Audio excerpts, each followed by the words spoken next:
Good evening, traders. Matrix here, and here is my watch list for December 28th. All right, so I know it's a little bit late. I apologize about that because I kind of went for a nap for an hour around 6 p.m. and the nap turned into a snoozer and lasted 6 hours for me. That's when you know you're actually really, really exhausted. Anyways, here's my watch list for tomorrow or going into the morning right now. As you can see, we have the futures chart up right now. Initially, we had a gap up. We had a little bit of a gap up, and it's now fading, and now it's gapping down a little bit from the after hours close. What I want to see though tomorrow, I mean, last night's playlist or last night's watch list was pretty spot on, although it did take a little bit of time to work. I mean, we really had to be patient today because yesterday I talked about the SPY gonna rip and fake out all these dip buyers and that the market was gonna prop up the market, like the big boys are gonna prop up the market to kind of trap all these longs here. And I was anticipating this big move at the open, but it didn't come till late day. Now, the thesis going forward into this morning is actually the same. As you can see here, let me zoom out a little bit. For the past few days, we have been following this short-term uptrend. So I think the short-term uptrend line will eventually test, but right now, tomorrow, going into tomorrow, I think we're gonna see the same pattern as we did yesterday, which is slightly down gap and then fade into the afternoon and then ramp back up and eventually test this 2511 area, maybe even pop up and over and then trapping more longs there and then and sell it back off because we are in a bear market. I don't trust these long plays here right now. Like, I won't advise anybody to hold long. I would advise that you could play the long side for a short-term period because I do think that that the overall market is gonna try to trap these dip buyers and trap the short sellers as well. Like, I mean, going into today, you see that there was more of a fade, and basically out at the gates, all the shorts are piled in, right? And eventually, the market kind of trapped them, and this whole up move was basically a short squeeze. Okay, now, what does this mean in the SPY? So let's bring up the SPY right now. Overall, the market didn't really move that much from yesterday, okay? And I do anticipate, the thesis remains the same from last night. I do anticipate that we are going to rip up and above this 250 area and test it, and then fall back down, maybe rip up a little bit above even higher to the 255 or 253s, right? And from there, I think the smart money is going to hammer it down. So we should get another day looking like this. Now that the SPY or the futures is gapping down a little bit, we are going to look for a little fade into this 245 area. And depending on what it does here, it might bounce from here, it might not. What I think is going to happen is that we are gapping down. It's going to come down, snap the support, and then all the shorts will jump back in, right? Let me zoom in a little bit. All the shorts will jump back in, and they will think that this run is over, okay? And then they're going to hammer it short, and then they're going to bring it back down to this 240 level where this trend line meets. And then from there, I think the smart money is going to squeeze us up again and bring it all the way back up to the 250s. That's actually what I am anticipating on what the market's going to do.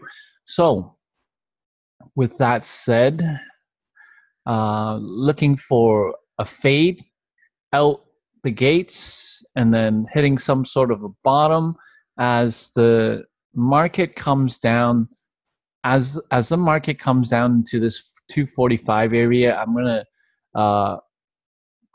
be more careful because it does have a possibility to bounce and rip from here. But if it snaps, then all these shorts are going to pile in some more and cause a little bit of panic, bring it down to this 242 area, maybe a little bit further down, and we should get a bounce off this trend line and rip back up. So exactly the same action we're looking at today. With that said, the few tickers that I'll be watching tonight will be, I picked 4 tickers. First up, we have JD. The thesis remains the same, so I am looking at the 22 area to 2250. Okay, so let's mark these off real quick and I'll show you why. Okay, 22 has a very pronounced double top here, and since we have an after hours and a late day pop, all these buyers here at the 2150s area, they're gonna expect a gap up, but they won't get one because the futures is gapping down right now. So I think they're gonna sell out the gates. It's gonna test a little bit, pop a little bit into this 22. It's gonna fade right at the open, and I'm gonna look for support.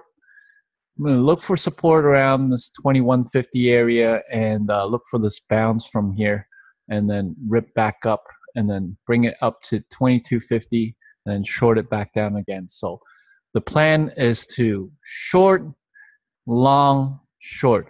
As you can see here on the daily chart, okay, 2250, very pronounced here as prior support level now becomes resistance. We have the key area of 22 as well as the 50 SMA meets dead nuts exactly. I think that's where it's going to fail out the gates in the morning. And then we have 2150 here, key support level, prior resistance, which broke now from 2150.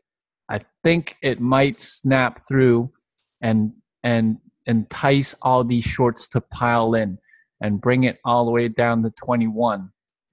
No, maybe even, 21. Entice the shorts to pile and bring it all the way down to 21.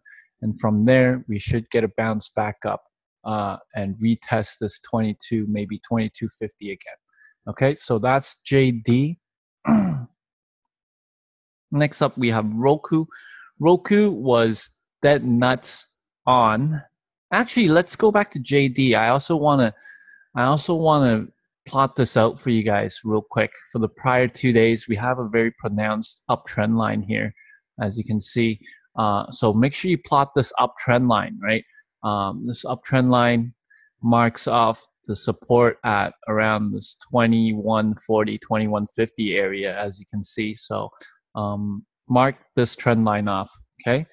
ROKU is next. ROKU was dead nuts on this call from last night where I said it's going to top out at 32 and fade. Unfortunately, very, very unfortunately, I did not take this trade this morning, and I'm still scratching my head about it, beating myself up on it. I was distracted. I played AMD instead out the gates, and I totally missed this perfect 32 rejection.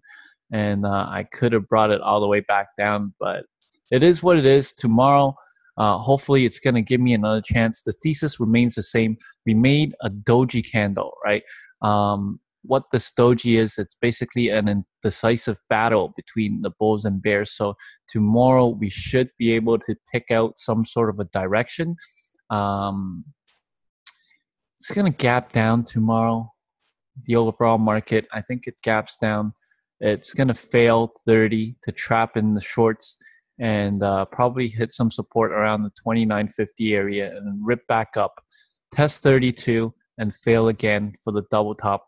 That's my plan on ROKU. So mark off 32, mark off 30, and mark off 29.5. All right. That's what I want to look for. I want to look for a fade out the gates. Okay. I might just take this early and risk this little top here, 30, 75-ish area, and short this right out of the gates. If it opens flat, I'm going to bring it down to around the 29.50s area. That's what I'll be looking for. That's my first target. And I'll be looking for a double bottom or a higher low from there, rip back up and into the 32. Okay, so that's Roku. Next up, we have AMD. AMD, same thing. And basically, if you look at all the charts that I trade for the prior few days, they all have the same daily chart pattern, right? AMD, we have key resistance here at the $18 mark, specifically $18.10 actually.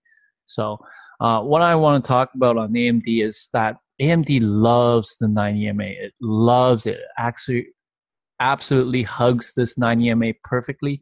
It might pop up and through, right? But nonetheless, it still follows a very nice downtrend line. Okay. AMD is, I do anticipate it to pop up and over this 9 into the 200 SMA here, and then reject it from the 200 SMA. So this little pop from the 1750s, that in itself could be a long. I'm looking for support to hold around the 1710 area. Okay, long it back up, anticipating a short squeeze back up, and then short it right back down. So a few trades on AMD tomorrow as well. And then we have Apple, AAPL. Apple, same thing. Like, I mean, it's getting kind of repetitive here, but the pattern is the same. I mean, look at this 9 EMA. It's holding it down perfectly. We have a trappy short squeeze. Longs are going to be looking for that buying opportunity. We are gapping down, so it's going to come down a little bit first and then rip back up. I'm watching this 158.5 area, which is a 9 EMA. Okay, so I'm going to watch that, and as well as the 158. So exactly the same thesis from yesterday. I think it will get up there, and from there I'm looking for the rejection signal, and that is Apple.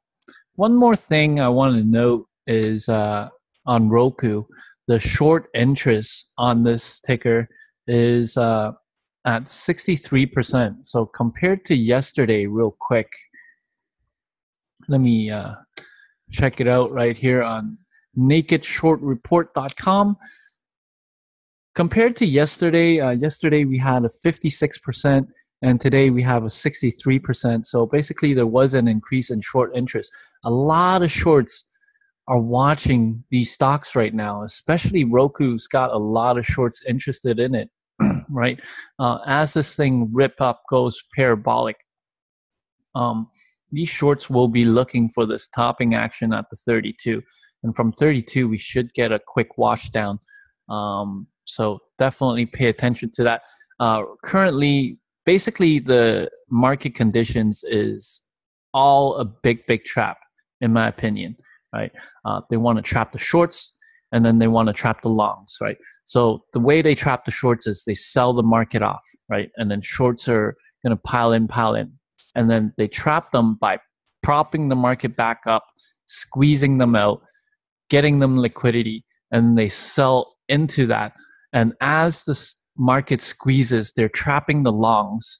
And then once they hammer it back down, that's when the longs will get trapped as well. Always remember that overall, we are in a bear market right now, okay?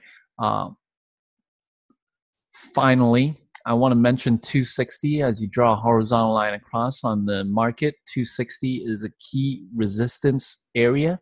So I wouldn't be surprised if they manipulate this market to bring it all the way back up to 260. But immediately I'll be looking at 251 first, okay? And then 253, and then 260. Okay, so that's my watch list. this evening. I hope you guys enjoyed what you watch.